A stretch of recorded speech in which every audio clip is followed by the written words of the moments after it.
Hello, hello, Internet. Guess who's back, baby?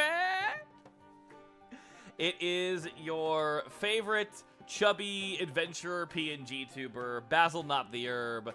Hello, everyone, and welcome to the inaugural episode of the Ramblers Tavern. As I said, I'm Basil Not the Herb. This is my tavern. Let's commence a ramblin'. I have taken a break from streaming and doing all of the internet things for some time. About, I think, almost like 2 months now. I'm pretty sure that is like the going rate of how long I've been gone. I have been taking time to play a lot of Metaphor and a lot of other games. I have been taking time to sort of just figure out where my regular free time and days are going. And I had a couple of ideas on what I wanted to do when it came to coming back and talking about stuff and having fun. And I realized one of the best ways I could probably come back and not get burnt out on content creation and overall interaction with you guys is to prioritize. Where's my happy? Where's my happy? There's my happy. I have to remember my emotes and all my different reactions again. But I figured it would be a good idea to come back and try and do something more off the cuff, leaning more into my streamer roots, but something more structured and a little bit more interesting in what I can provide to you guys, which is now here a little podcast where I will simply just ramble at all of you about all the things that I'm super into. If you're new and you found this show, welcome. I have been making story, game, fantasy, and Monster Hunter related content for a few years. Just been a passive hobby that at one point almost got a little too expensive, had to back down. Now I'm back doing something that shouldn't really take all that much effort, money, or time. And what have I been doing in that time? Well, my friends, let me elaborate to you and tell you as I pull my notes out. So, first things first, you guys heard of a little ditty called Metaphor Refantazio? Because that has been very much one of the biggest things. One of like the biggest things I have been focusing on when it comes to just overall what's been keeping my focus. If you haven't heard of Metaphor Refantazio yet, it is a video game, it's a JRPG made by the same people who do the Persona series. And for a while now, this game has been on the radar of a handful of Persona fans and JRPG fans alike, because it was going to be the Persona team's first foray into making a JRPG with like no major ties to like the life sim school story stuff like what Persona has been known to do. It was still going to be in the same vein of what Metaphor of what like the team has been used to and has done in the past. But one of the big things that's different, as you can probably see in the B-roll footage, is that it is a fantasy world. It's not like the real world or like a version of the real world that then reveals itself to be so much more. This is a fantasy land, a fantasy realm, very like Pathfinder, D&D inspired, and all the better for it, because the less I say about the plot, the better. So instead, I will simply gush about everything from the visuals to the gameplay. You guys are noticing that I am able to rush in and just sort of like action combat beat a handful of the monsters that are there. This is footage of after I had been farming a handful of different creatures that were already like considerably lower level than me. Like, I had been farming there for a little bit and, like, running through the dungeon. When in this game you have a handful of enemies that you are a high enough level for, you can like just rush them. You can just like have a little minor action combat thing. Each of the weapons works very differently. Very much in the same vein of previous like Persona S games.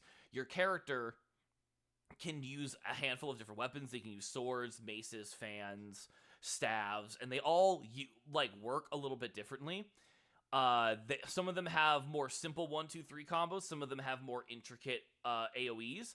But your whole thing is you're either trying to wipe out the floor of the minor monsters that you're dealing with, or you're trying to stun the monsters that are actually your level or higher that you have to go into the real-time battle system for.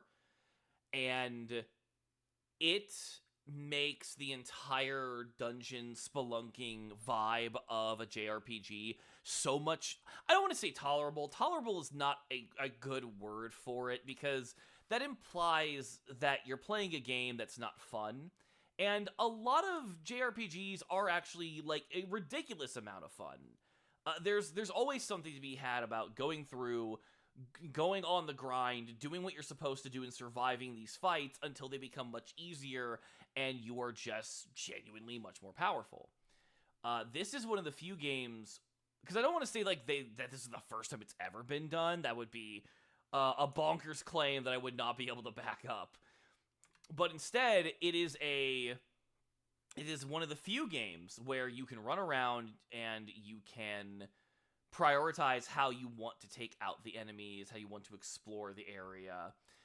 Very much in the same vein of Persona, there's also these sort of powers called archetypes, which are heavily based off of like your more fantasy traditional kind of, or I would even argue tabletop RPG like classes, and that helps dictate what kind of build you're gonna make. So like, your main character could be a healer or a mage or a fighter or a warrior, and then as you go further in the game and you unlock more of the archetypes because of different social link stuff, you can have things like samurai or gunner, or you can have warlock, etc. And like, the more you level up the archetypes and the more that you interact with your allies, the more that becomes available. If this is the footage I think it is, I think you guys are about to watch me get completely wiped.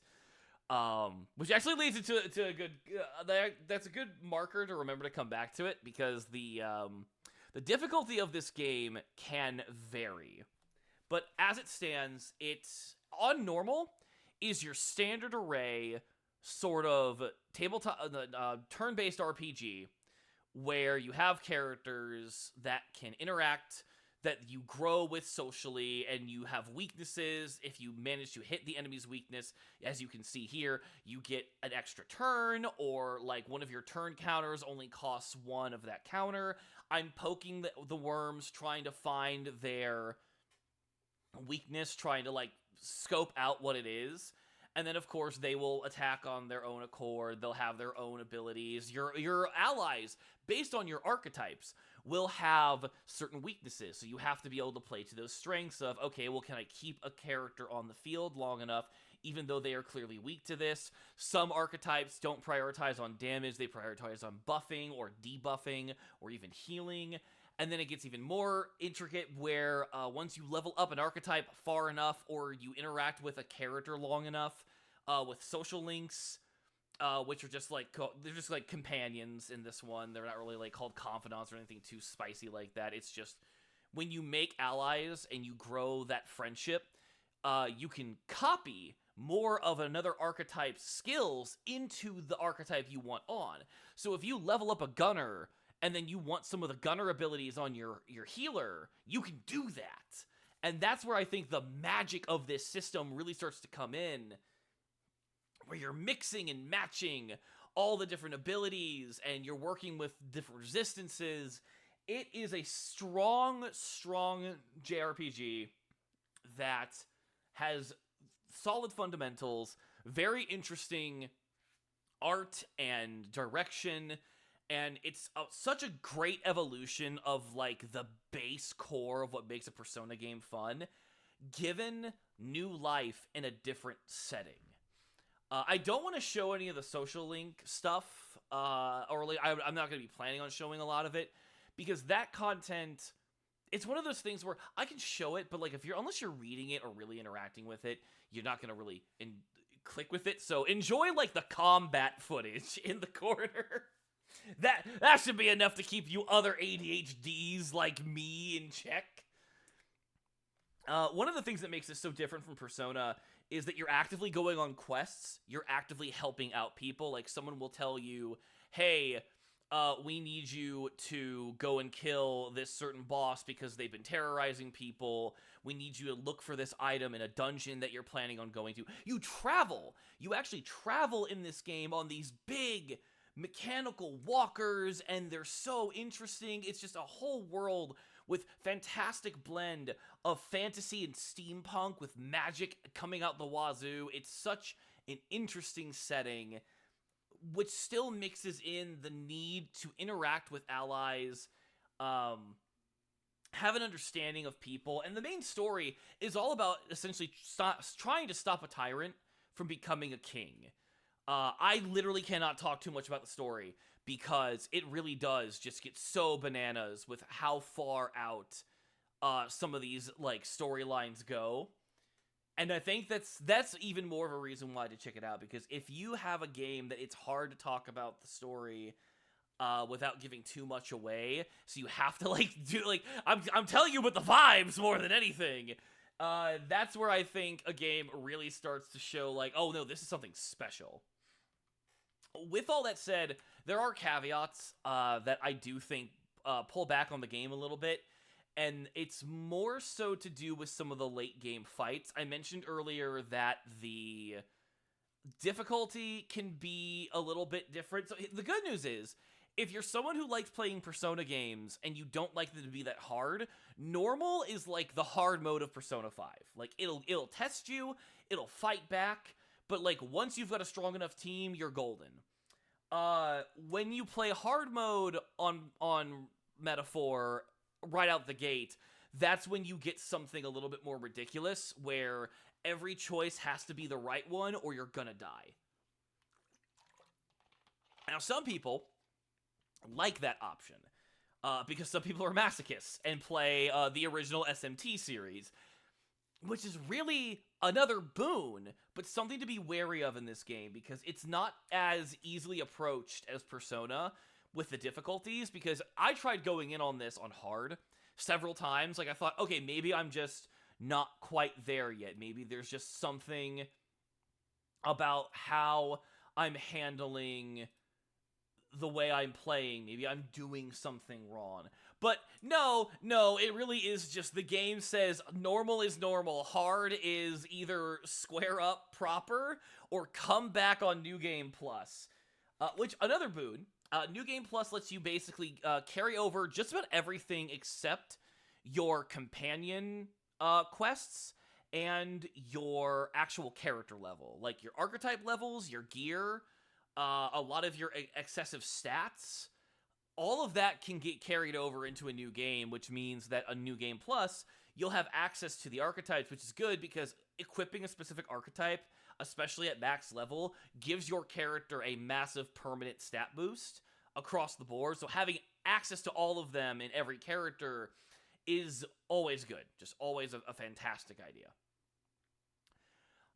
Going back into some of the negatives, there are definitely some boss fights at the end of Metaphor that really chafe me. Like, there is a lot going on with, like, different status effects in the vein of having, like, your characters being charmed every other turn, or having to be put asleep every other turn. And most of the time, you're actually able to plan for it, because a lot of the quests allow you to, like, get information by these different couriers and these different information brokers in the game, so you can know what to expect going into the fight. But since this is a competition for the crown, and there are potentially like a handful of potential other side characters who also want the crown, you'll do these random, semi-random, again, you do see them coming, but like you have no idea what their kits are until you start fighting. But there are some fights where until you actually get into it, there's no way.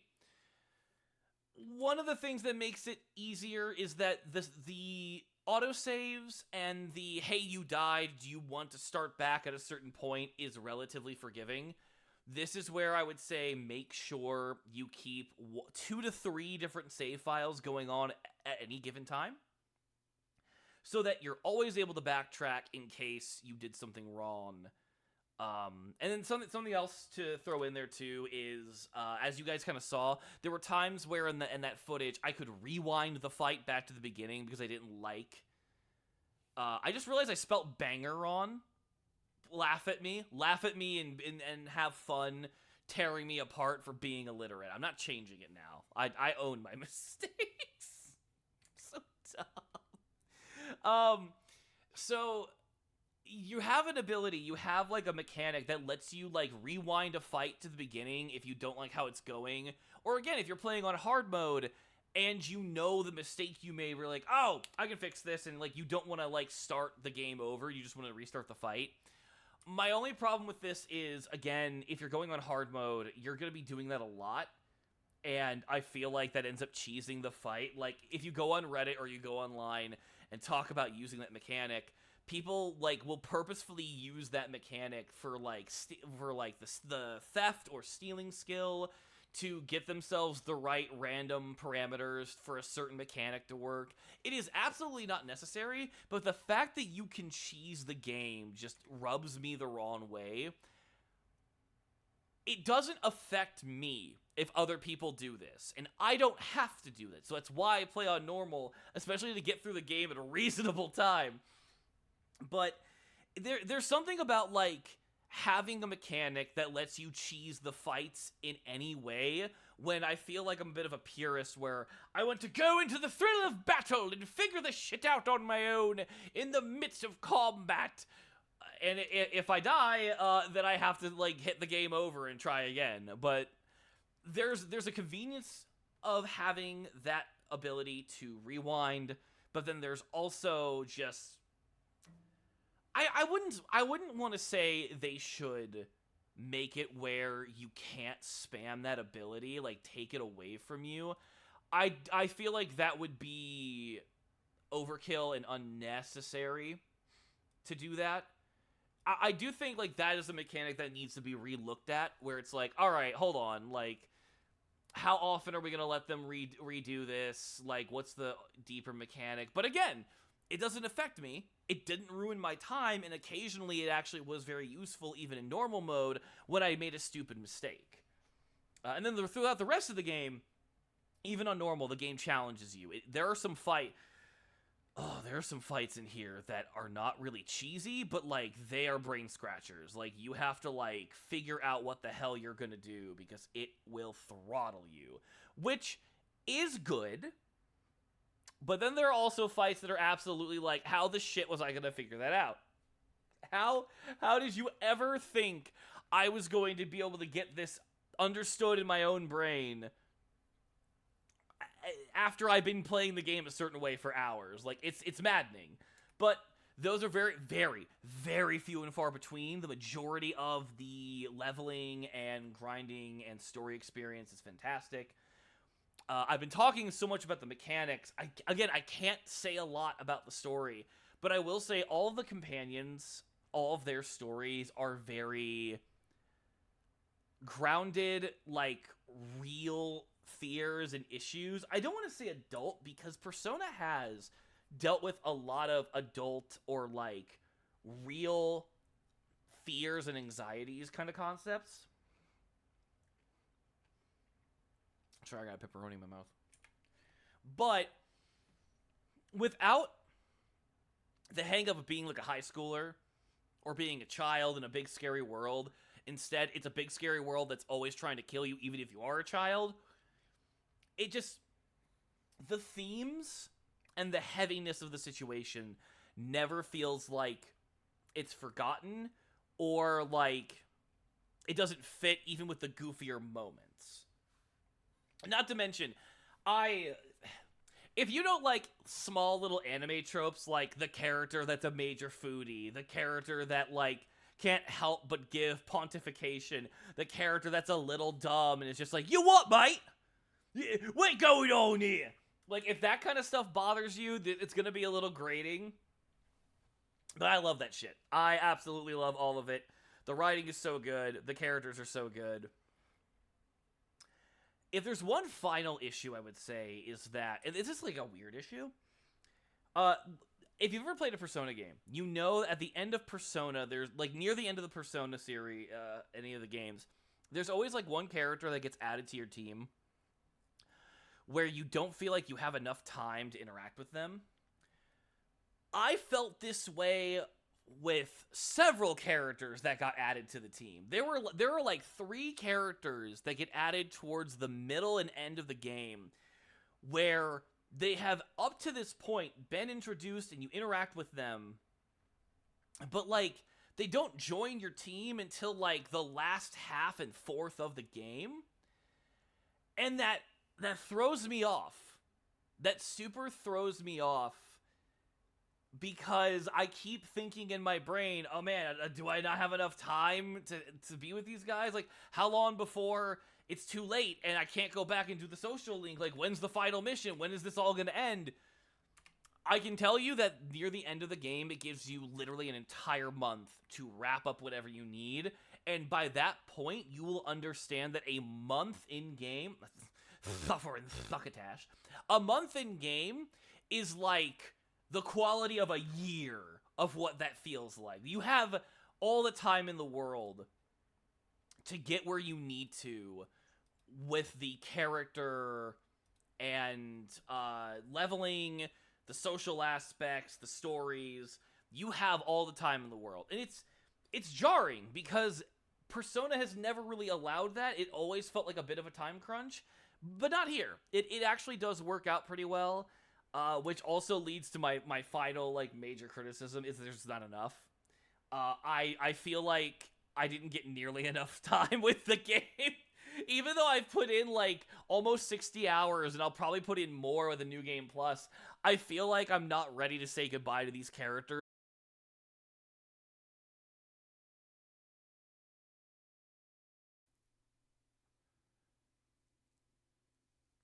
Okay, it looks like we're back.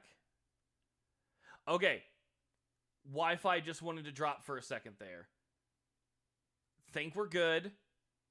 I'm going to go ahead and actually double check that I've got recording available. Because now that's got me a little scared. Because I should not be dropping I should not be having problems like this for my Wi-Fi. So I'm going to go ahead and hit that big start recording button. So now I can, like, take the rest of this and go with it. So, I'm going to take that as a sign that we need to move on to the next topic, which, in fact, I think we're going to go ahead and we're going to jump to an ad break really quick, because that's coming up here in a minute. When we come back from the ad break, we will then next be talking about the other thing that I was doing, which was the Monster Hunter Wilds beta, which, to give a little bit of a spoiler before the ad break is over, I gotta say, very excited, very happy with it. As someone who notoriously didn't like Monster Hunter World all that much, Wilds is feeling more like my thing. Feeling much more like my kind of Monster Hunter. Again, if you guys want me to go into more detail about Metaphor, I can yap on and on forever about it on another day. We have got a lot of information, a lot of stuff to talk about, and I've already spent a quarter of my time just talking about Metaphor, which I knew was going to happen. It's the big game I've been playing for so long. But it's okay. We have other things to talk about. We're going to go on a quick break. Ad break should be starting for a lot of you, if not already. And when we come back, we'll be talking about Monster Hunter. See you guys. Okay, we should be good. Seems like ad break time is over. So now, let's start talking about Monster Hunter Wild. The Monster Hunter Wild beta was out not that long ago, and generally speaking, it seems like most people have a really good vibe and feel for what Monster Hunter Wild is going to present. I am 100% one of those people. So, a little bit of background on me. Monster Hunter, I really sort of jumped in proper around the 4 Ultimate era, but I really didn't start, like, properly chomping into Monster Hunter until, like, around Generations and Gen Ultimate. By that point, Monster Hunter was, like, going into a transitioning phase into World, so it was just, like, this very arcadey, over-the-top system. But it also was using a lot of the old systems of the older Monster Hunters that made it much crunchier, much more difficult to play, much more of a manager game. And I liked those aspects. I liked that a lot. When World came out, I was excited for it. But the problem that I found was that since Generations was the game that I really gravitated and grappled onto, I was immediately missing a lot of my counters and abilities and movement. World was a regression back to a much simpler Monster Hunter style, but it was much more than that because it actively was trying to reinvent and also reinvigorate itself.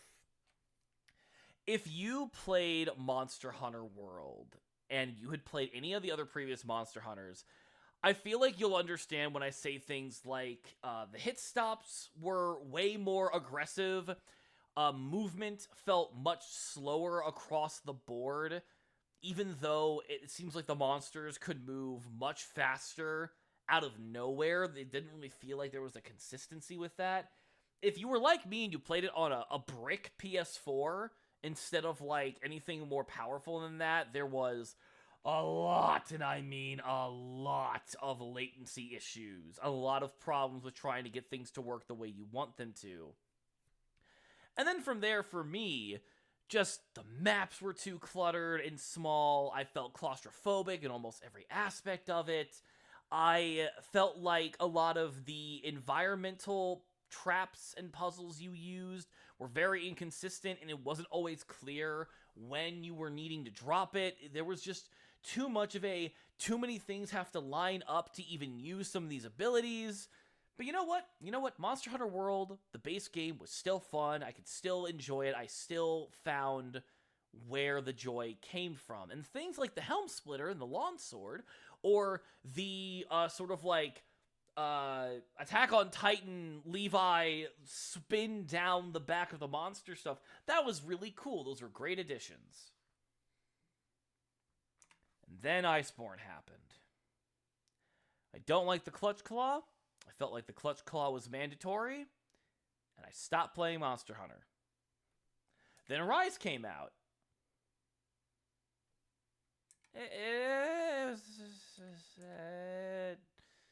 It's okay. It's fine. It wasn't as good as Generations, in my opinion, because it was too fast. It was too zippy. Even in Generations, you had some severe cooldowns and some severe, like... You still had to play base game Monster Hunter in Generations. You just were playing a Monster Hunter with superpowers that occasionally needed time to cool down. Rise was so much less that. You only had a select few abilities that you could work with, but they were so powerful, or even just completely useless, that it never felt right. Where Generations, you had the ability to pick a different style of play, whether it would be a counter ground focus, an aerial focus, or a focus that had all three of, like, your special abilities, like, charging you, or just the standard array, like, no abilities, and you got, like, little buffs for that. There was always a choice, but in Rise, it was... Like, if choice paralysis is something that people worry about, this is very much choice...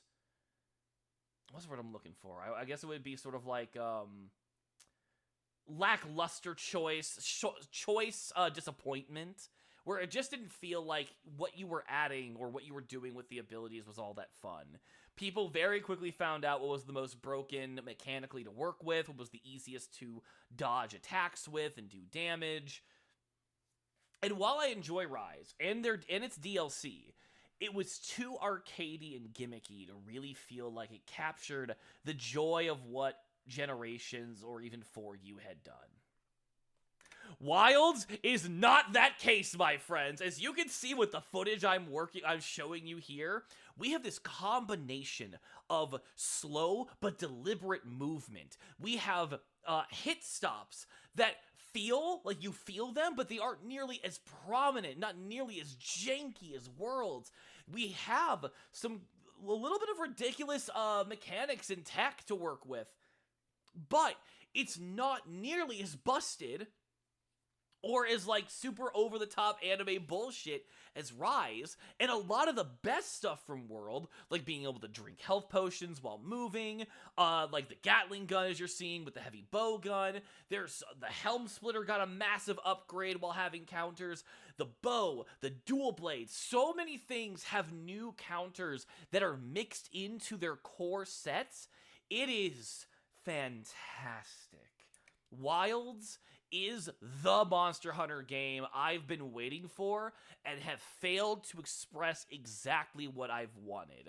I knew for a while that I wanted something that was like a nice mixture of the Generations and the core game mechanics and vibe, but I didn't know what that would look like. I wouldn't know. I wouldn't have been able to tell you how to make that vibe and that feel click together in a way that felt like you were still having fun and doing stuff without absolutely mollywopping the fucking monsters all over the place. But this is good. This is where we've got it. You kind of just saw, like, the monster had this massive opening in this wound. The wounds is such a good system at play.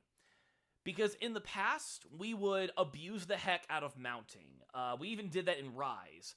In World, we abuse the heck out of the clutch claw and bashing monsters into the wall. But this, none of that. This is on the ground. This is boots strapped on. You are fighting the monster through and through. The wounds are only gained because you are doing damage to a monster in a specific area consistently. Weaker monsters? Yeah, the wounds are going to pop up more often. Stronger monsters, they'll pop up a lot less. But when you start to make those wounds happen and you break into them, regardless of what weapon, it becomes a stumbling effect. The entire time I was playing Wild, I and my buddies, because we would like 3 and 4 man these hunts, I always felt like the pacing of the fights were great and the wounds were always a means of giving us the extra damage and giving us an idea of where's this fight going, how is this playing out. With the toad-like creature, very easy monster by the time we had gotten used to the beta, super simple to make the wounds happen, but even still, there were times where getting the wounds to pop wasn't always, like, the immediate best play.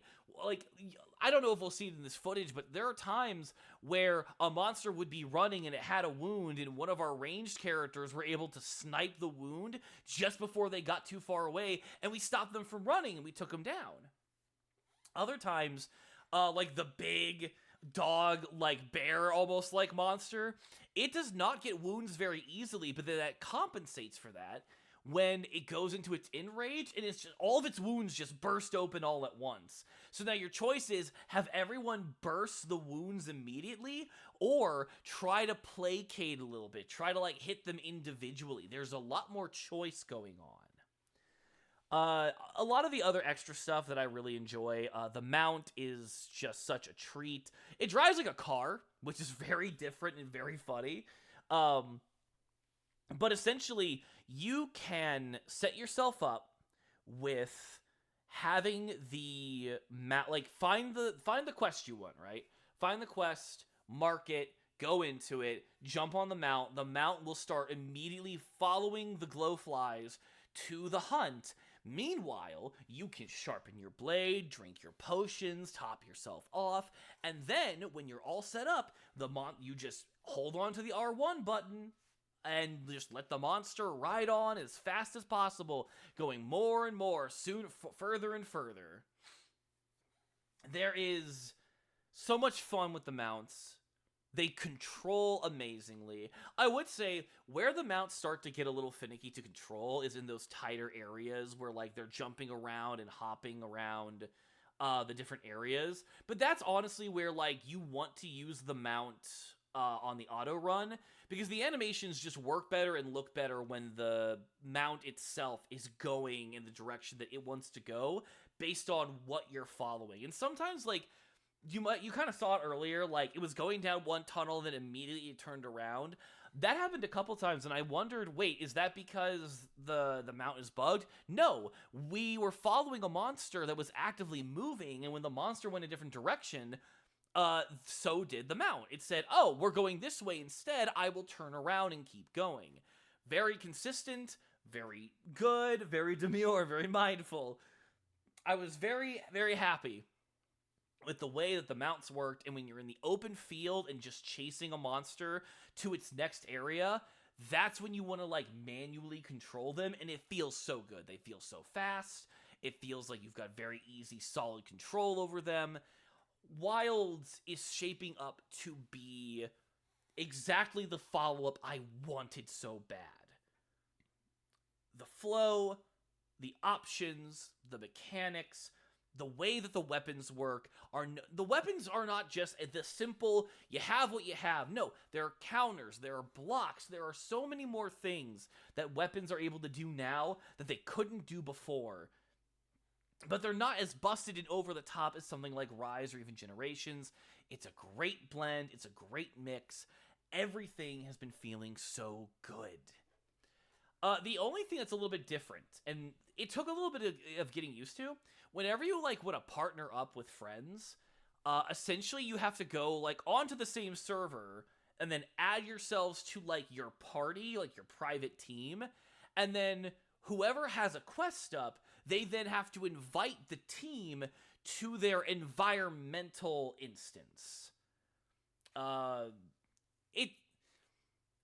It seems like when you're first doing it, it doesn't make sense because like, oh, well, we're all on a team on the same server. Isn't that enough? And it's like, no, the environmental instance can still be drastically different.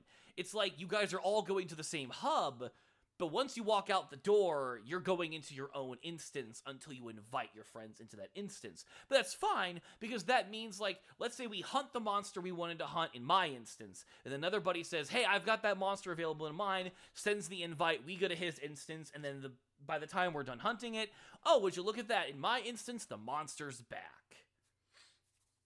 So it's different for Monster Hunter, but I think it works. I think it was not hard to figure out.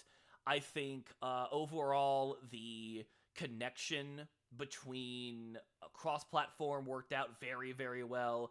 Just great experience. I think the beta test went really, really well, at least on my rig. One of the issues that kind of popped up, and I heard was popping up, was that depending on how powerful, or rather how underpowered your computer was, you were getting polygon monsters, which overall the people have accepted as something that happened and laugh about it. Like, nobody is ridiculously mad, nobody is losing their shit over it. It started off as like, oh man, like I'm so angry, but then it was just like, actually this is kind of charming and goofy. Can we keep this? Is there a way to keep this with like making the rest of the game work? And I'm telling you now, Capcom, you're not listening, but I'm putting it into the universe. There needs to be DLC where you put in low polygon versions of your monsters. I think that would be such a fun Easter egg, a little fun nod to the fans, as a way of saying, hey, thanks for being patient during the beta. Also, we're aware of you. We're aware of what you like. I want Baby Gammoth level of stupid, silly shit back in Monster Hunter. We haven't had that in a really long time, and that's concerning to me.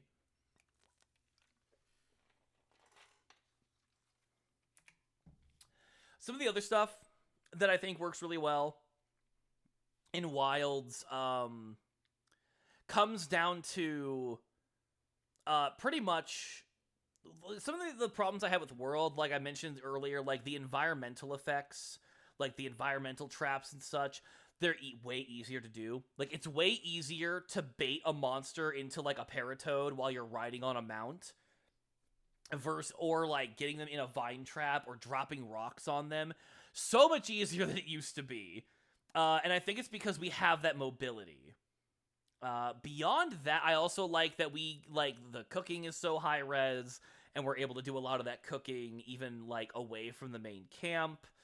I like the new meat cutting one. So, like, making steak is so different from how it used to be, because now, like, you still have the time. It doesn't do the so tasty anymore, which is sad. That is a little depressing. But what we have instead is, like, a timed mini game to cut the meat. It's got its own charm to it. I will miss the so tasty, but I'm not gonna pretend that, like, I'm not down for, like, the new stuff that Wilds is bringing. The footage is showing, like, for instance, with what's going on with Longsword, one of the most drastic changes, but one of the changes I think was both so necessary and so good. I'm a Longsword main. I love playing Longsword. I've loved it since Generations. Big shock. But Longsword has also been probably the most busted and probably the strongest weapon by a, like, country mile. What they did to make Longsword more interesting and more balanced is, if you're Longsword main, you know the kind of movement tech that we have when it comes to, like, how our slashes work, how our back swipes work and everything. We have quite a bit to work with, right? In Wild, instead of, like, having a continuous combo of, like, overhead, stab, uppercut, overhead, or stab, uppercut, spam, the stab, uppercut, spam is one button. And your standard combo is overhead, uppercut. And then it goes back to overhead, uppercut. Now, that might seem very minor to a lot of people who don't play Longsword, but this is the thing. One of the things that makes Longsword so busted is that at every stage of Longsword, we normally would have a lot of movement options and a lot of ability to weave together our movement and our weapon slashes, right? What Wilds has done is that it has relegated any interesting movement or any interesting slash and continuous combo purely to the red bar, purely to red gauge. We have a wind-up ability that I think is more consistent to use than your standard Spirit Slash, but Spirit Splash is, like, doing more damage, like, overall, so it just depends. We have more abilities and more ways to go into the red gauge, but because of that, now the new system is, alright, you have to constantly be in red gauge. Like, you shouldn't ever not be in red gauge if you can help it. Their Helm Splitter that I just showed you there, Helm Splitter generally has the same vibe that it did before, but now it's got a follow-up attack that can eat another bar. And I've learned that when a monster is, like, down, totally worth doing the full combo. When a monster is up and about and running around, the standard Helm Splitter that only costs one bar is more worthwhile. Like, it's not worth putting yourself in detriment when the monster is still active and running around. You also saw the wind up. You saw what happens when there's the vine trap right there, actually. Even more perfect. Going into, like, heavy bowgun. Heavy bowgun I don't think I actually played with as much as I probably should have. That was the weapon I was using earlier. And in that weapon, it generally has the same vibe as it did between World and Rise. Has a bunch of different bullet types, has a bunch of different abilities for, like, support and damage. I also was clearly using one with the Gatling one. I'm gonna be honest, Heavy Bowgun was, like, one of the best things that World ever did, in my opinion. I was super happy with where they went with Heavy Bowgun. Just happy to see that the core of it is still where it always was. Happy to see that it plays even better. There actually, I believe, is some tech where you can block an attack in the middle of your reload, which I didn't really play with very much, but I need to in the future. You're not going to see it here, but dual blades and bow and arrow. Oh, guys. I have always wanted dual blades. Ever since Generations, I've always wanted dual blades to have a standard instant counter. Just the ability to just not get hit. And for the longest time, I wasn't going to get it. Even in Rise, the only way for us to like counter a move was to have the wire bug resource. It wasn't going to happen, right?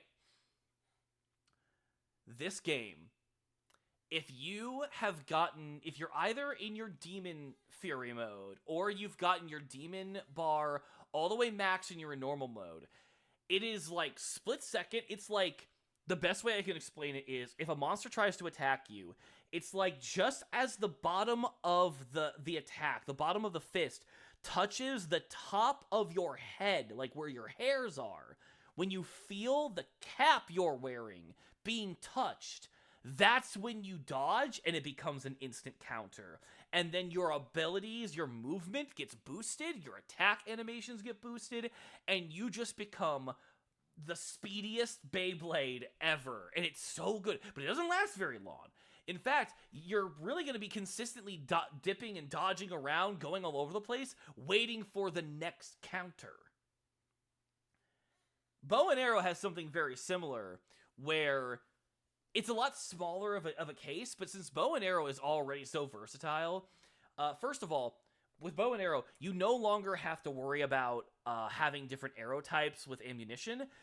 You have a bar, just like a bar that raises as you fight, and if you spend a bit of that meter to give yourself whatever your ammo is, whether it's piercing, poison, sleep, etc., you do that. You also have the Seeker, which I actually don't know if Seeker was around in previous games, but in this game, you fire like a sparkling arrow into the monster, and then every shot you make is going to be like kind of auto-aimed in that direction.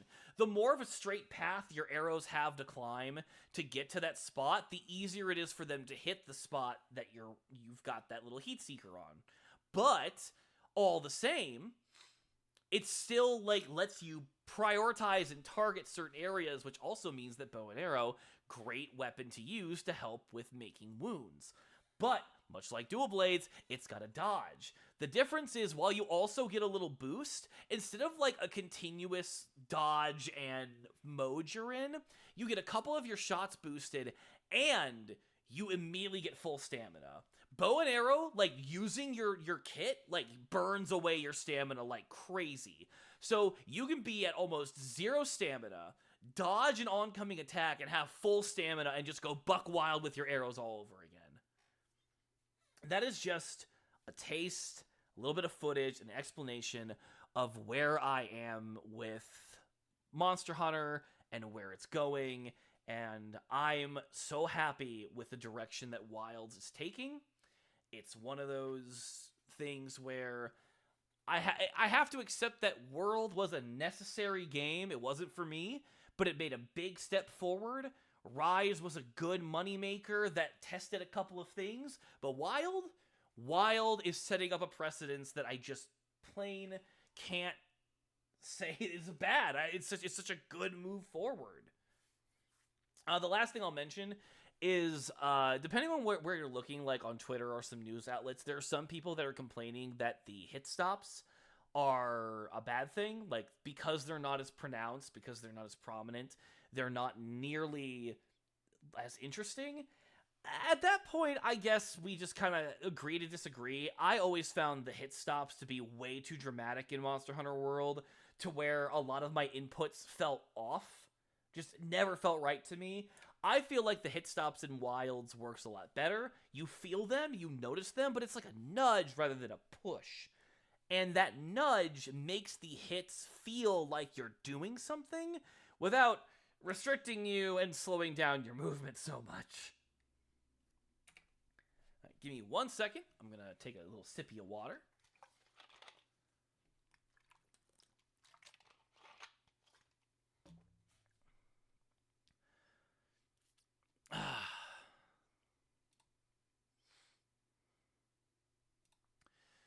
The next topic, here we go. Let me load up what we need here.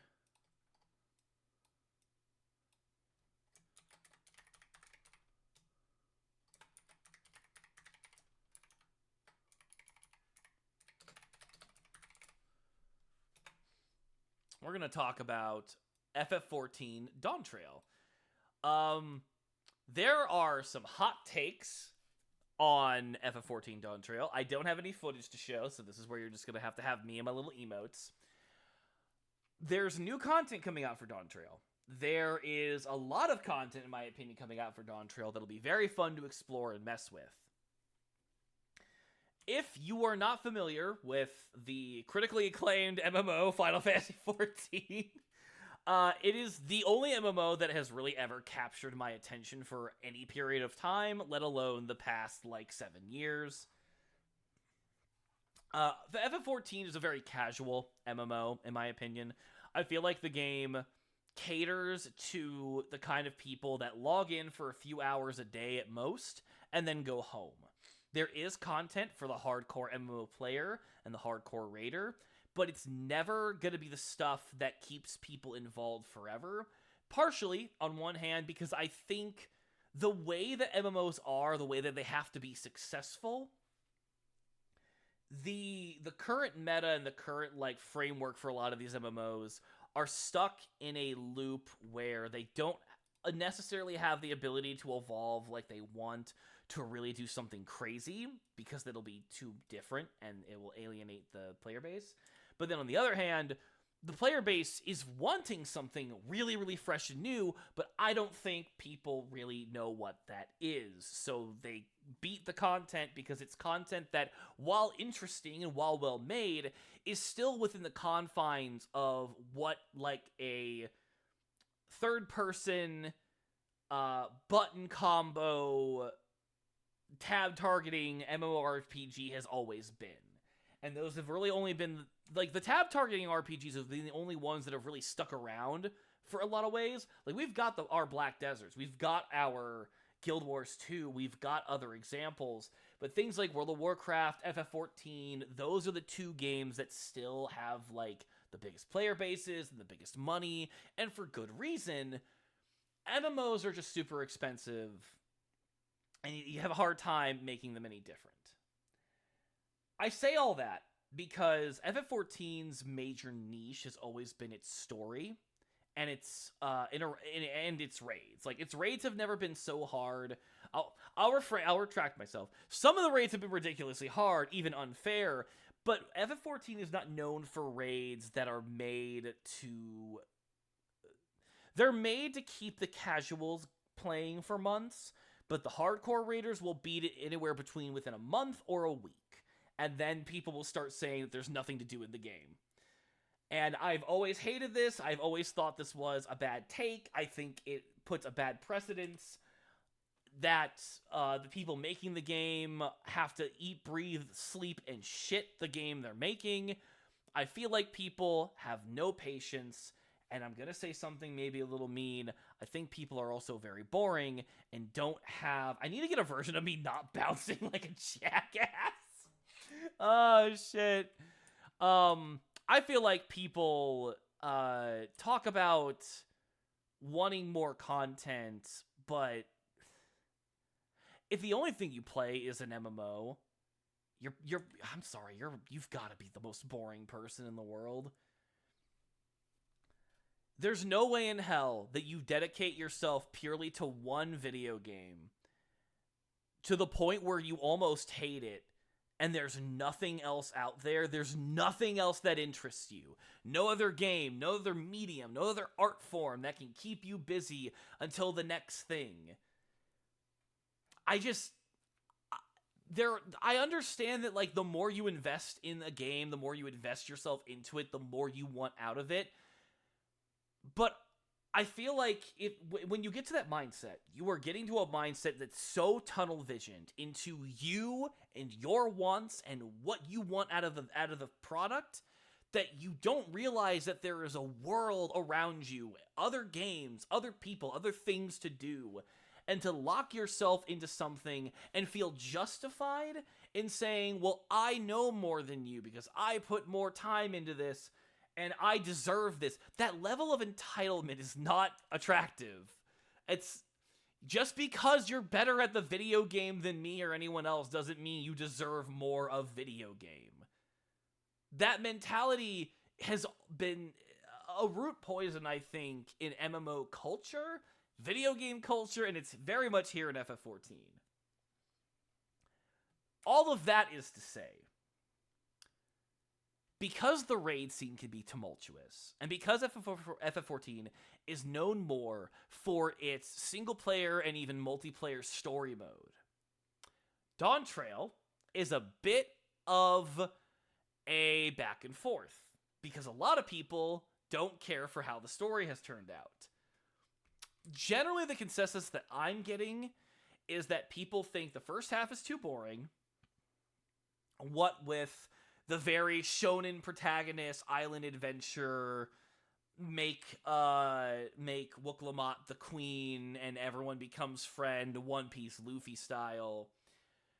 And then the second half being more interesting, but still not well written, with the concept of what it means to be alive, what it means to be remembered, justifying keeping yourself alive at the detriment of the next generation. It has been a rocky expansion, and a lot of people have their own opinions and a lot of their own focus on where they think things need to go. Here's my hot take, in that I think the second half of Dawntrail is actually the worst written part. The first half of Dawntrail is cheesy. It is very shonen protagonisty. It is not the best written story they could have gone. But I feel like the charm of exploring the island and the cultures and getting like this little vacation style adventure where we try to hold back, where we try to not influence or fuck around with stuff, even though we know we can beat stuff up super easy. I liked it, even though I'm very open to admitting that a lot of it is not executed as well as it should be. I think there's more enjoyment in the first half of Dawntrail than people like to let on, but I also recognize that I'm a cheesy little bastard and I like sappy stuff. So there's a lot of people who go into Dawntrail and they're like, oh no, we like the hardcore stuff, man. Let's talk about death and existentialism and shit like that. And like, there's a place for that. But Dawntrail sold me on the idea that it was going back to ground zero, regular fantasy politic adventure stuff. And then we get to the second half where it becomes a sci-fi story and we're dealing with existentialism, and a quarter of the time, I don't even want to say a half, a quarter of the time of what Shadowbringers and Endwalker did in their entirety of their expansion.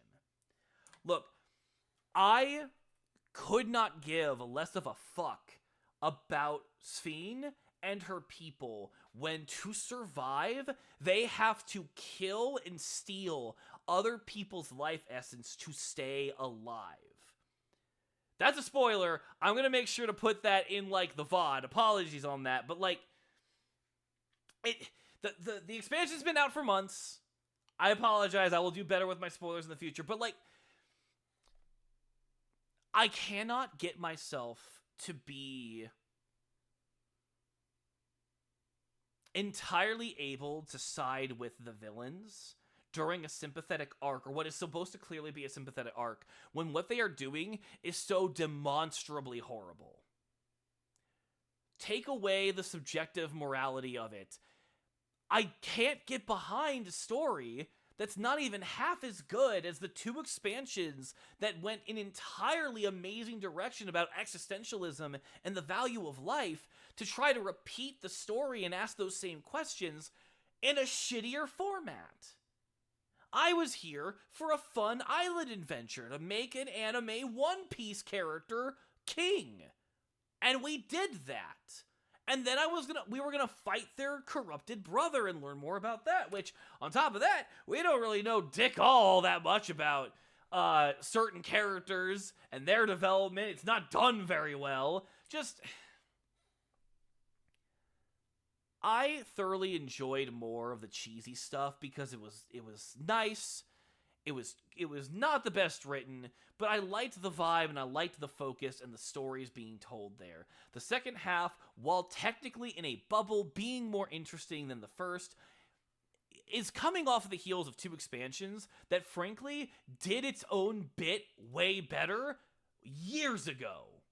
And it's just, I thought we were getting a break from this, right? I thought we were getting a break from the existentialism stuff. That was the point. We're going to work our way back up to it.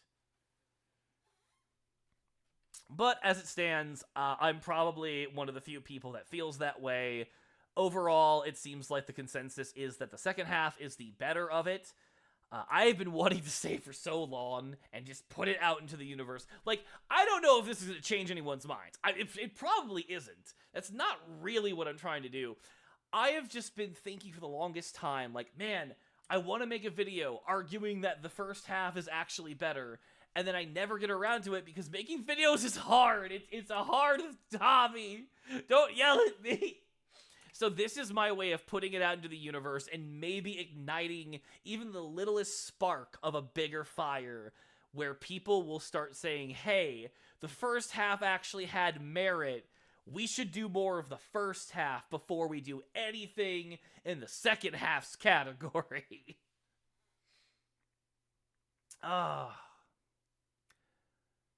Now, when it comes to the newer stuff, I like the mechanics. I like the raids.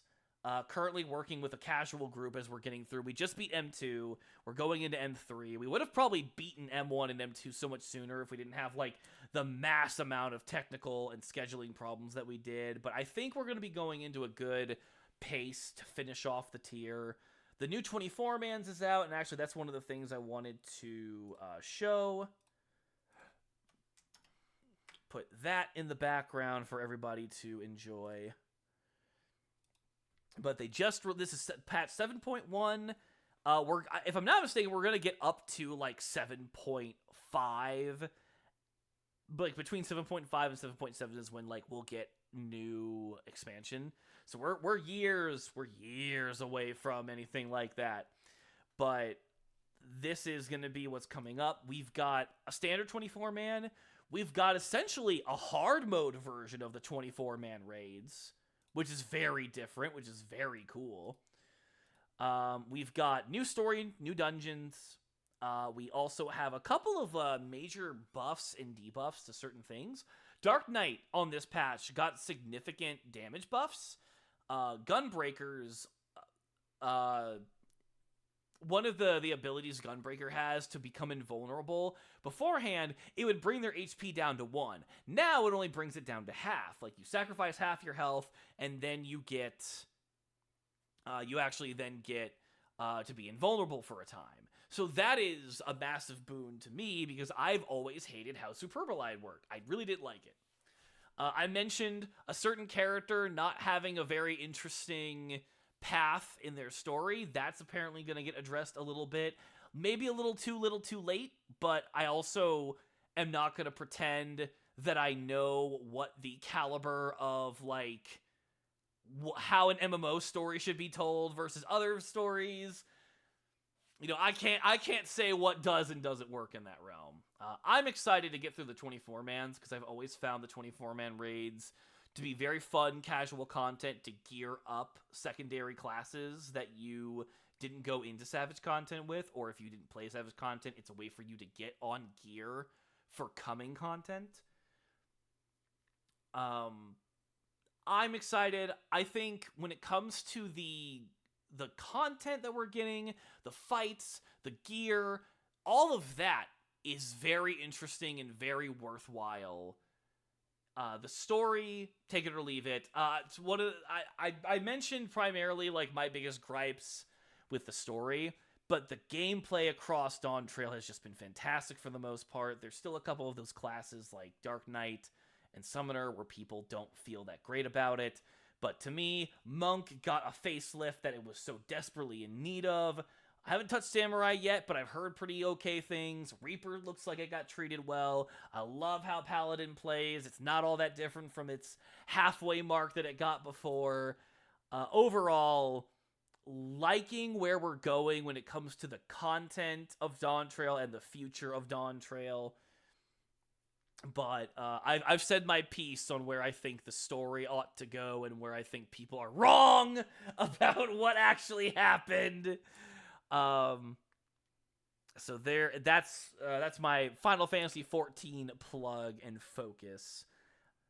I was thinking I was going to go on for a lot longer, but I'm actually getting a little bit tired. Oh, excuse me. And I have to kind of do some other stuff. So let me see what's next on the agenda. Not too much. We might still go through the news and talk about stuff, but honestly, I think we're making a lot better time than I thought we were going to, and I'm saying everything that I wanted to say.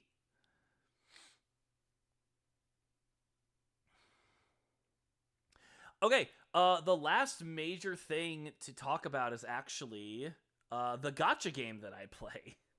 Which this will actually round out, I think, what's going on.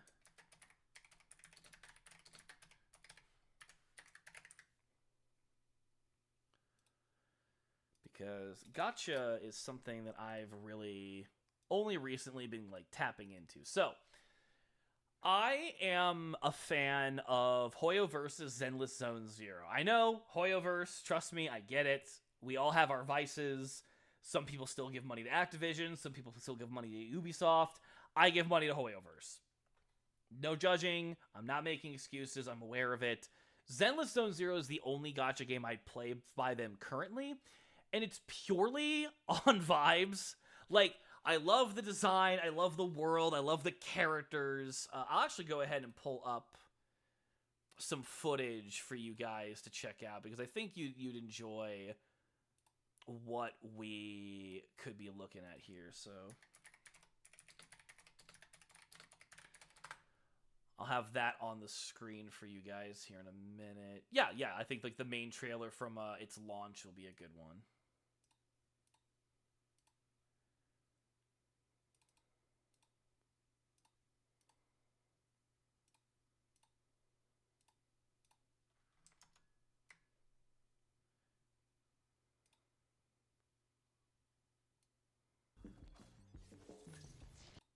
Oh, I did not mean to have the audio on. Hold on.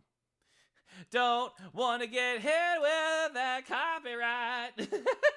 All right, so Zenless Zone Zero. It is very much like a fantasy, like science fantasy punk mixture, where characters have like this combination of technology and essentially what, like, it's magic. Like, it's very much magic. They don't outright call it magic, but several characters have the ability to tap into elements. Machines are sentient and living. Everything is kind of controlled by the concept of the hollows and the ether that comes from it. But essentially, even in their world, the characters do not see ether as anything but like something similar or akin to magic from their own lore and their own people's worlds. Like, the concept of just like free magic for nothing isn't a thing, but come on, like, these characters are like shooting pigs and fireballs and shit at people. Like, it is so very clear that they are aware of what's going on. There's nothing like silly like, oh, it's just like a mental representation of crap. But as you can see, everything's very punkish, is very like steampunk, but also at times futuristic. It is all over the place with its vibe, but while some people look at that vibe and say, oh, this is too much all over the place, it doesn't really have a proper feel, it's too much. I love the blend and fusion. I am someone who really loves it when a game or aesthetics is able to mix and match the concept of technology and magics. I think it's really fun mixing those things together. And I don't like to like be too hung up on whether or not it's like, oh, how does that work? Like, how does that make sense? It's like, come on. There's an Oni girl and a Fox girl who do like crazy acrobatic stuff while fighting essentially mythical created zombies. Like, are we really that concerned over every little detail? Like, I don't think so. Also, my mouse is doing something weird, so excuse me while I try to fix this. Mouse, what are you doing? Okay, maybe I can... There we go. Okay, there we go. Lost it for a second there, but we're good. So I've been a fan of Zenless for a little while now, and I haven't really had as much of an outlet to like just gush about it and talk about some of the leaks that are going forward. Now, I will say, if you're not really wanting to hear about like leaks, I'm not going to leak about characters, I'm not going to leak about story, I will not do that, but I will talk about a lot of the features and a lot of the stuff that I've seen and read that we're supposed to be getting in the future. Again, much like with the dawntrail segment, I will put something up in the VOD saying, hey, beware, spoilers coming up. But I'm being more vocal about it here. So, one of the things that I think is very interesting with Zenless is that so many people... No, before we talk about that, let's talk about gacha. Let's talk about the fact that it is a gacha system. Because you'd think, if you know me, you'd immediately go, really, Basil, you're willing to support a gacha? Like, shouldn't you be, like, super against that? Isn't that a really scummy business practice? Yes. I'm not going to sugarcoat it. I am fully aware that gachas are no different. No, it is gambling. It is gambling. And it is gambling in a guise where if it's not done correctly, it can be sold to a child, and that is not okay. These games 100% need to make sure that they are only for adults, and even then, there are plenty of adults who do not have the impulse control to not spend all of their life savings on these games. I'm aware of it. But much like how some people can and can't have alcohol, how some people can and can't have recreational drugs, how some people can and can't be trusted with their money, I am one of the people that is able to confidently not go bankrupt while still fully recognizing, hey, I'm giving in to the part of my chemical brain that actively likes it when I pull the lever and get the funny character and have the lights turn on. I'm aware of what I'm doing to myself. I'm aware of what I'm supporting. And I'm still saying, like any other vice, if this is something that you cannot condone because you literally are someone who would break, don't support it. This is... I'm not saying the gacha system is, oh my god, it's the greatest thing ever. I totally support it. No, this is to me what drinking 3 sodas in a day is like. God. Excuse me. See, even my body's rejecting the notion. I recognize that drinking 3 Mountain Dews in a day is not a good thing, and I don't do it often, but when I do, man, do I feel good, until I don't. Same thing, just... I want to make that clear, because I'm not trying to make an excuse of, no, it's okay, I can stop anytime I want. It's like, but no, I literally have. I actually played Honkai Star Rail for the better part of a year or so, and I stopped playing because it wasn't giving me anything. Like, I was gambling. I was getting the characters, and sometimes I had to put some money in to get the characters I wanted. I spent money. I spent the same amount of money I would spend on any other video game. But the content wasn't there after a while, and a lot of the story and characters just weren't clicking with me. So, I haven't touched it in months. Instead, I've gone full on into Zenless, where you can go on dates and social link adventures with different characters you unlock. You can go through these side stories where the MCs have a bulk of the first part of, like, their development and, like, who they are as proxies, helping people get out of these zones, these hollows, full of monsters and warp, like, SCP-level shenanigans. But you have plenty of stories that just hyper-focus on different members of different factions and really help you understand and like and feel like the world that your characters are in are living and they're doing stuff. Star Rail didn't have that, and it didn't show any sign of doing... Like, for a while, there were events, there were things going on, but after a while, the glitz and glamour just kind of fell off, and I realized that I'm not really experiencing a world that is living and thriving and doing its own thing. I'm visiting going to the festival and then leaving and not really getting much detail or interaction with the characters. For me, the final bit was when Boot Hill, one of the characters in Star Rail, just wasn't getting any real extra character development, no reactions. And that sucked because, like, that wasn't the case. In Star Rail, the first 2 major patches were solid. Like, you were getting characters, and then, like, past 2.0, I just felt like the characters just were there, but we weren't really interacting with them. And maybe if I had stayed longer, that would be the case. But just not what happened. Just not where things went. So instead, I moved over to Zenless, which is a much more action-orientated game. Very much, the best way that I like to kind of think of it is if you've ever played, like, a Pirate Warriors game, or if you've played a game that has, like, a vibe, a similar camera position and, like, combos to Devil May Cry, but you can swap to other characters. If you have played Genshin Impact, you have played a game very similar to Zenless, but Zenless is much more flashy, much more hyperactive, and much faster. And listen, let's go! That's what I need! That's my ADHD brain cooking!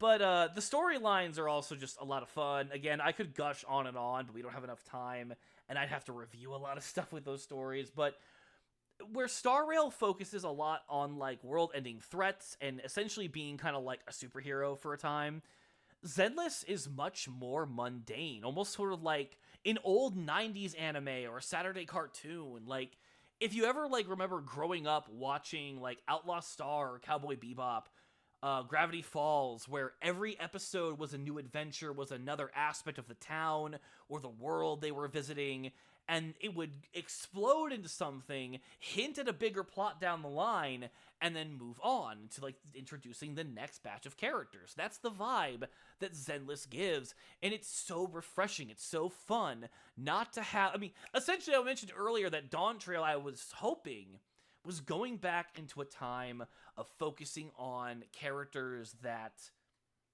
just focus on their own issues, their own political structure, and then nothing existential. We're getting that in Zenless, and man, I could not have picked a better time to want to be a fan of this series.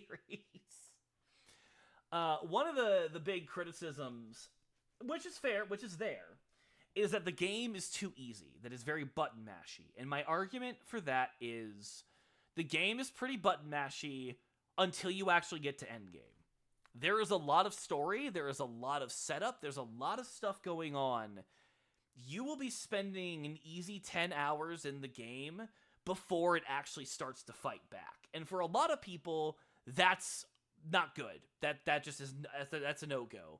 But for me, I'm fine with that because again, Final Fantasy XIV player, I don't mind when the game is pulling its punches and letting me go through its content to enjoy its world and story and vibe before I get super, super invested.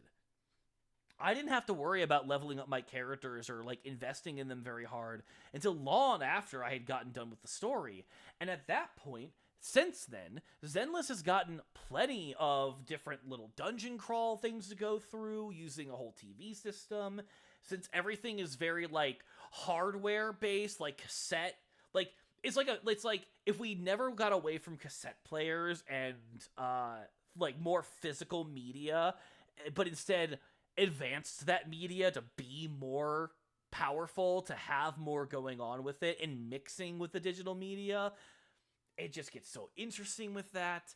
All of the different characters and their stories and arcs. I love the ability of a game to let me fiddle around with its characters and kit to the point where I feel comfortable bringing them into harder stuff.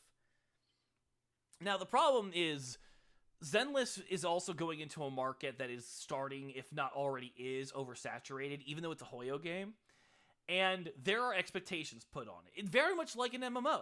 Very much like how everyone had these specific expectations for Final Fantasy XIV, and 14 carved its niche by not catering to those whims immediately, and instead slowly finding its own identity. Zenless to me is doing the same thing, where it's prioritizing what it wants and what it feels is most important, and then giving the players the thing that they want.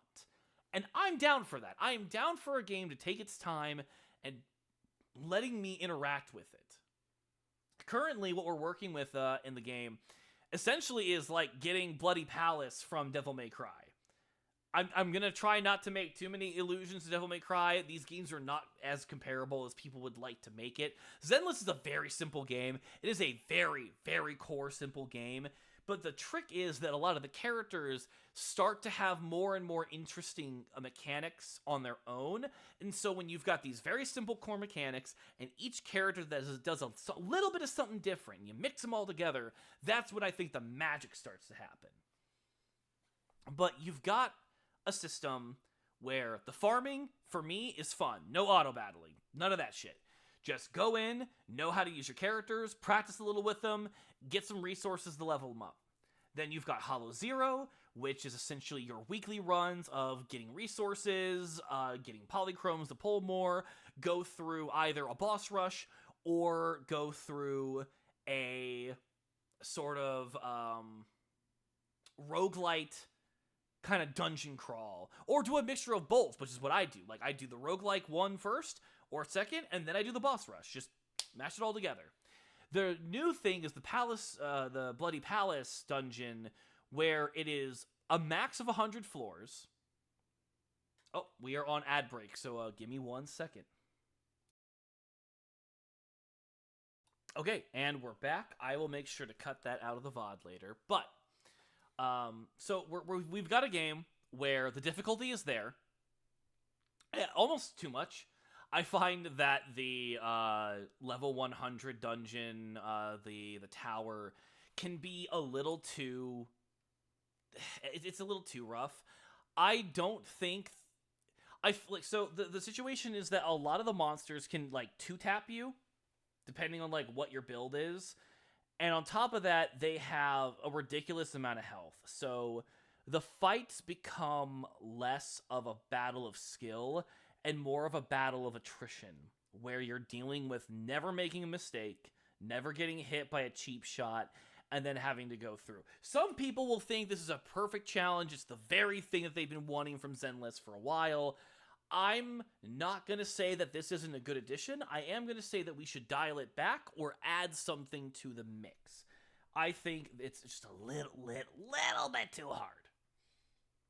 But I do think it also gives an answer of Zenless is too easy, there's nothing there. I was like, well, nope, there is definitely something there. This is just a new team who have not made a game. They're a brand new team, whole new setup, with just getting a little bit of supervision and oversight. Zenless is in this very interesting state of experimenting, because one of the big aspects of the game is this thing called TV mode, where you will go around and... Sorry, excuse me, I'm gonna burp.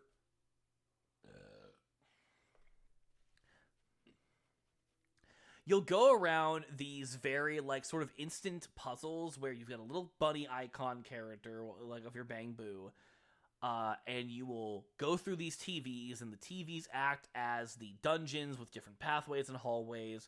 You'll go into certain areas, and sometimes you'll jump into an enemy, and then it'll zoom in, and you will do a character fight. Then you'll go back to the TV mode and keep trucking along. I love the TV mode. I always thought the TV mode was great. I think at worst the TV mode was just a little bit too long in some areas of the story. I am one of the people that is within the realm of people not liking it. A lot of people did not like the TV mode, where it's pretty loudly somewhere in the realm of a 50-50 split whether people like it or not. Like, and I'm probably being generous to the people like me who actually like the actual TV mode. With that said, Zenless has not openly tried to get rid of it yet. They've removed it from the story, they've removed it from some aspects of the mandatory, and they're trying to repurpose it, one, within Hollow Zero, so that we have that roguelite aspect of the dungeon crawling, which I think is where it's at its strongest. Generally, even people who don't like the TV mode agree that that's where it's being done well. In the weekly grind aspect of, okay, this is where this makes sense and it works, even if it's not the person's favorite aspect of the game. And if it is your favorite aspect of the game, you know it really works there.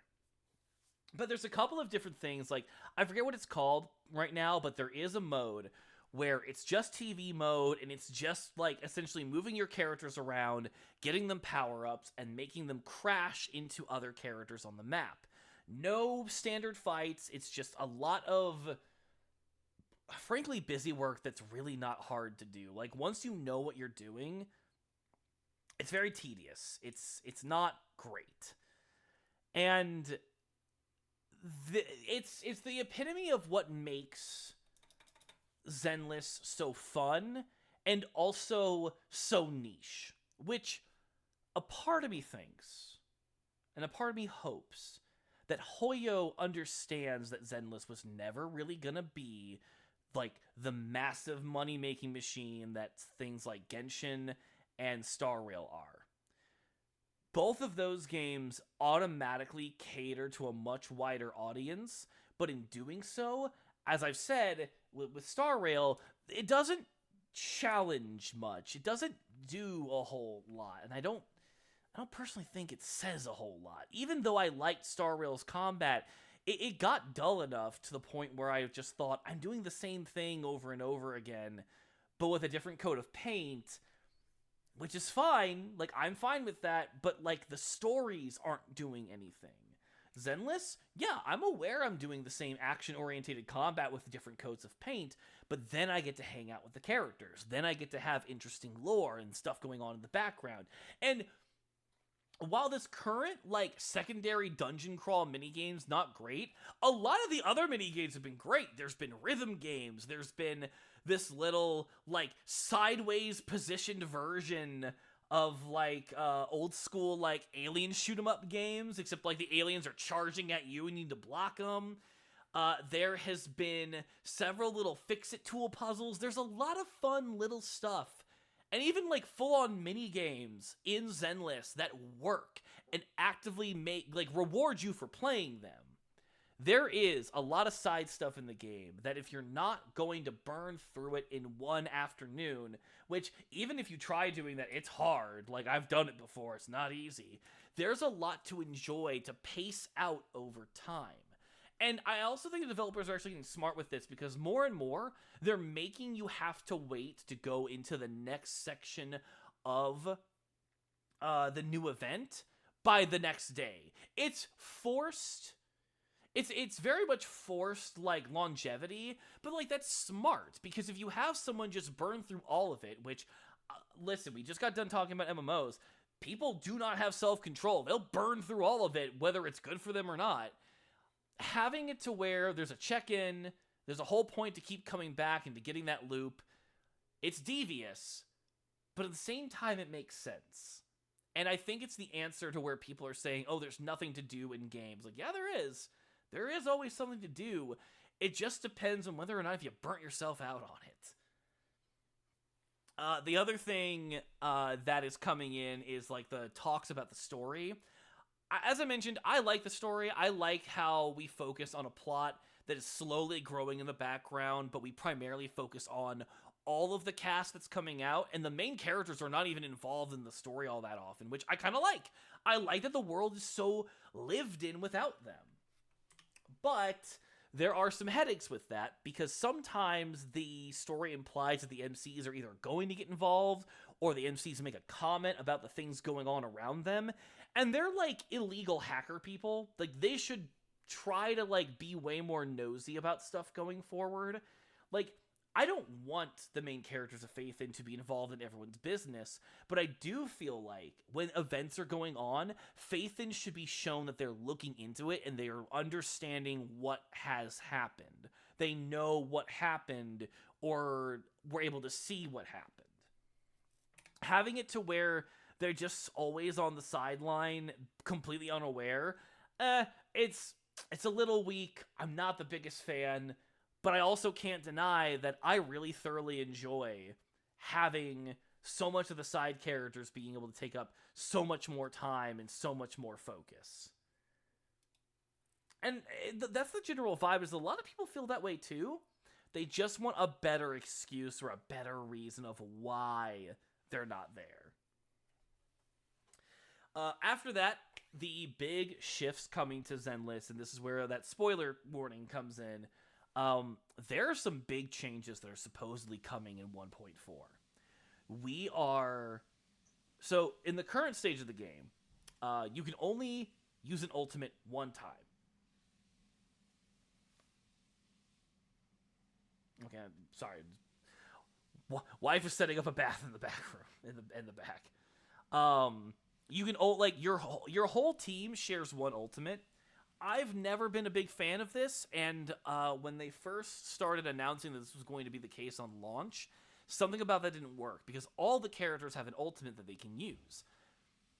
You generally only want to use the DPS user's ultimate. You only really want to use one character's ult, and only during certain phases of the fight to maximize the most damage.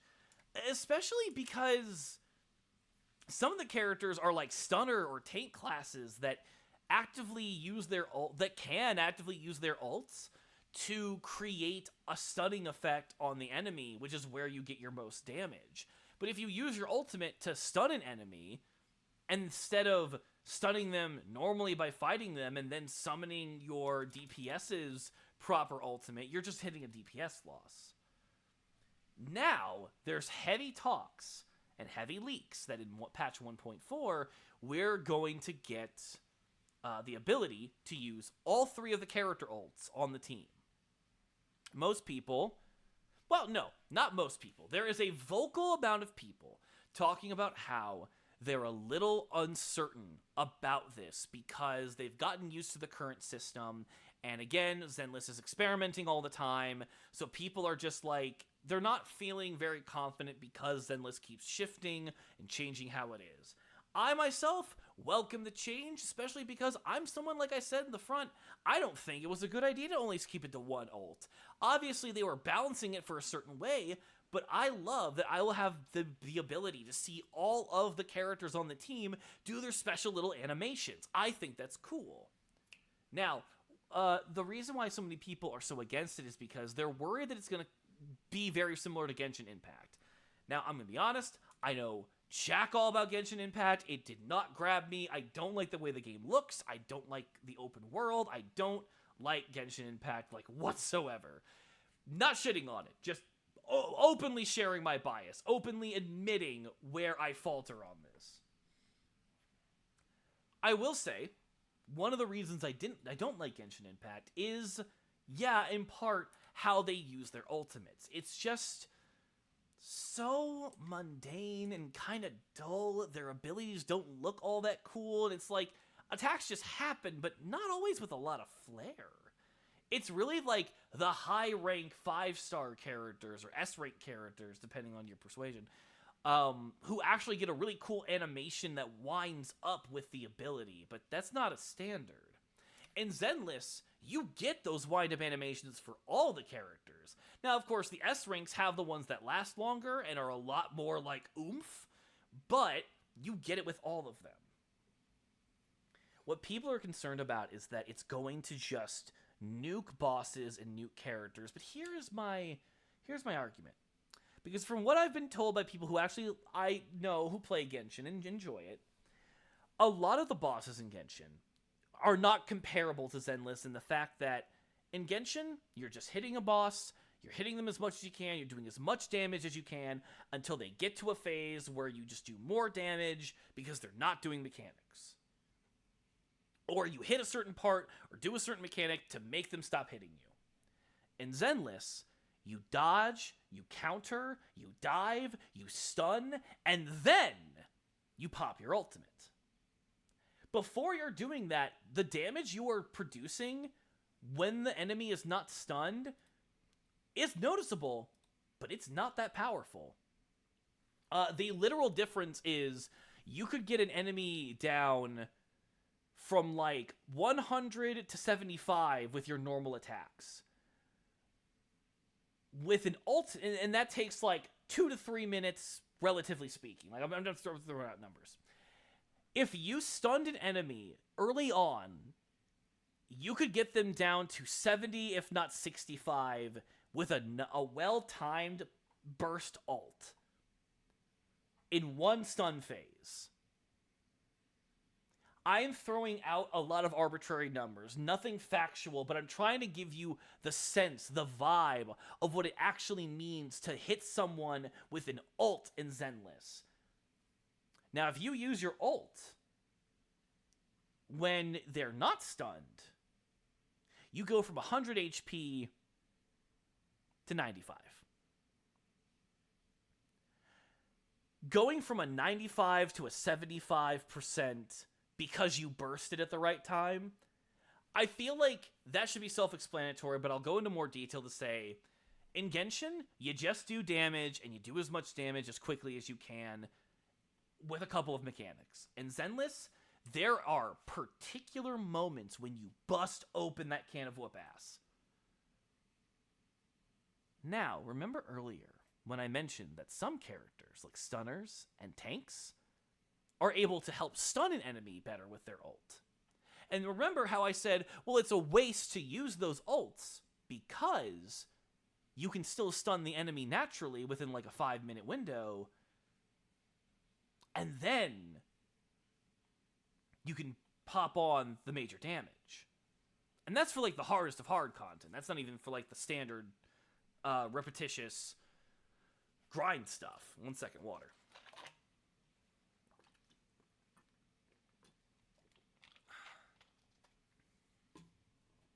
To me, if the designers are able to make the needed adjustments across the board, having the ability to use support, stunner, attacker, anomaly attacker, and tank ults will not break the game, it will simply give us more options. It would make things like the tower, the battle tower, feel less grindy because we have more availability to juggle ults and to get things working the way we want to.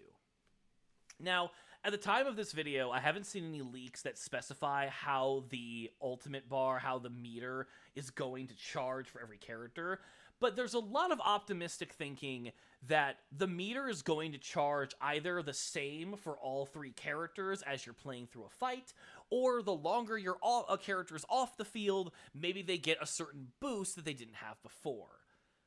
Either way, I have faith the devs are going to make the meter functional and maybe have to just slightly tweak it by the next major patch. But I don't think the initial push is going to be game-breaking. I don't think it's going to make the ults worthless, and I think we're just going to get to see more of the kits that the characters have.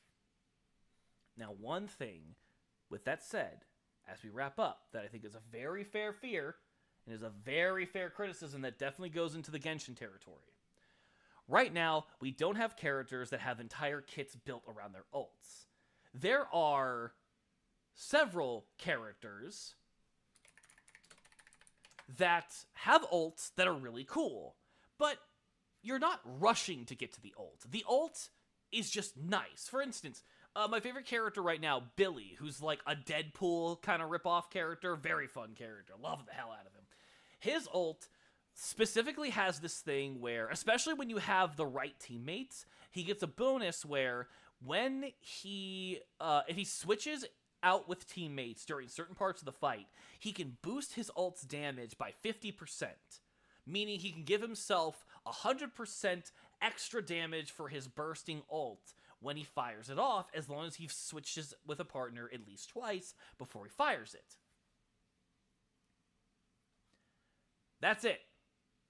He doesn't get extra damage, doesn't do anything special with it, that's it. Now, there are weapons and there are gear that can make that happen, where after using his ult, his basic attacks get a massive bonus, but there's an argument right now to where there are better disk drives and there's better equipment that make it to where Billy just gets better damage output if he gets a crit. And then after getting a crit, he gets like 9 seconds of a damage bonus, which is repeatable, especially since Billy just keeps getting crits out the wazoo. The ult, to kind of break it back down, The ult that Billy has itself is only self-sufficient, and it only boosts its own self. It doesn't... Oh, one sec. I think I'm losing my internet again. No, we're back. Billy's ult does not fully cater to itself, and it does not have an entire kit built around the ult. That is not the problem. A lot of characters, I would even say all the characters in Zenlist currently do not have that issue. Now, what could be an issue is if going forward, the design team do change their philosophy and make it to where characters are built around their ults since they are happening more consecutively. I'm being on the more optimistic side in saying that I don't think the designers would do this yet. I don't think there's an incentive. I don't think there's an ask for it. I think the core kit of the characters are what's most interesting, and then the ultimates just add a little bit of spice. And I think that overall is the vibe we're going for. If the game stays its current course and makes it to where every character can use their ultimate, I don't think there's going to be that much of a problem. I don't think we're going to nuke stuff, and anything we would possibly go through easier, I do believe the devs are going to think ahead and say, oh, let's boost up certain aspects or boost down certain aspects so it's not as severe. But when I first got told that idea that we would have character kits be completely built around their ultimates, that is when I started to concede the idea of, oh, that is something to be worried about. Not paranoid, not expecting, but something to keep in the back of the mind. Because that would break what Zenless is doing. With interesting kits of some characters getting boosts because they attack a bunch. Some characters getting boosts when they don't attack for a very long time. Some characters doing blocks and dodges. Having your ultimate be your entire kit? That is not the way.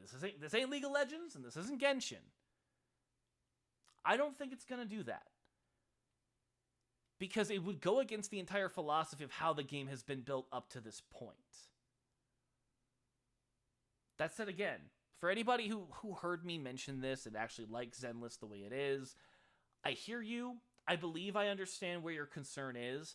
I hope you also understand my optimism in saying that I don't think that's going to happen. It would just rattle and shake way too much of how the entire experience is.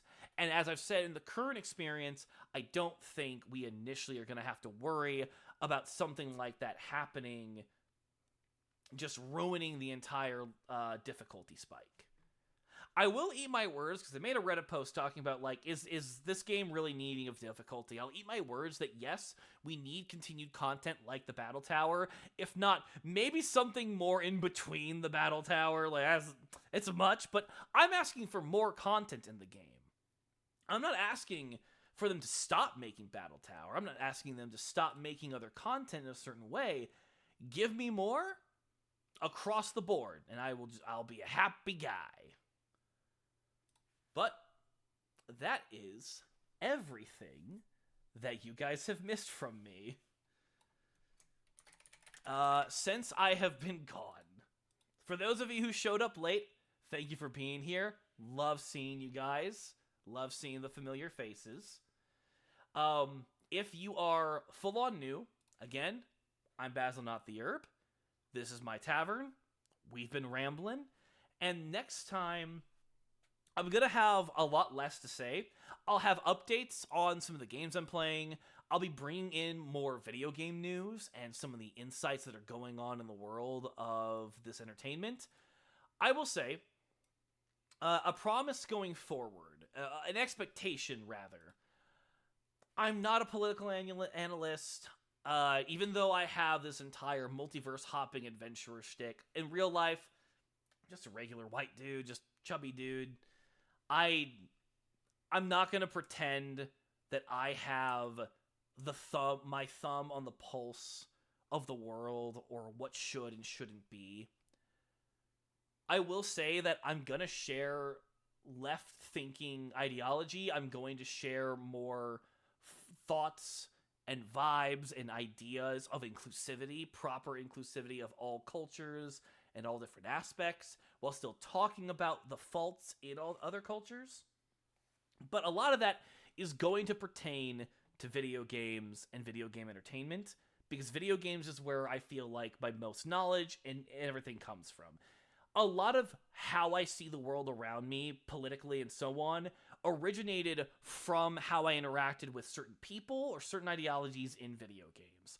I expanded my knowledge outside of video games, mind you, but it's all kind of to say that I genuinely believe that art imitates reality, reality imitates art, and I do think a lot of, if not most, games are political in a way. Like, there is politics in most forms of art. Art can and sometimes should be controversial. Because of that, those kind of topics might come up. Those kind of topics will bring in certain ideas of talking points. I'm going to do my best not to talk from a point of authority, rather someone of an opinion, someone who takes in knowledge from my friends, from my colleagues, from people I admire, and I'm going to try to apply them to whatever we talk about here. But I will say, most of it's going to be surrounded by video games. Most of it's going to be surrounded at video games. I'm willing to talk politics with people in real life, but I'm not a professional. My knowledge is always lacking. I can always learn more, always know more. But this is a video game podcast. The most you should hear from me is, yes, I do in fact think dark-skinned characters should exist in a game, or gay people should exist in a game without being killed. If that's a hot take, if that's something you don't want to hear, sorry. Art can be controversial, so we're going to talk about it at some point. But until then, you're just going to hear me gush about the things I like, about the things I don't like, about the things I'm reacting to, and the things that I would want to make a video on, but I'm too lazy, too tired, and too busy to. So instead, I'm going to come into my tavern, I'm going to open my doors, I'm going to offer you guys a snack and a drink, and I'm just going to yell at you for like an hour or two about the things I've experienced. If that sounds fun, I'll see you guys next Tuesday.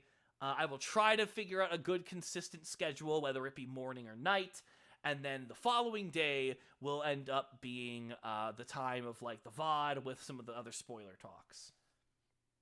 I'll be having guests on with friends, even more planned professional guests. But for now, thanks for being here. It's closing time. You don't have to go home, but you can't stay here.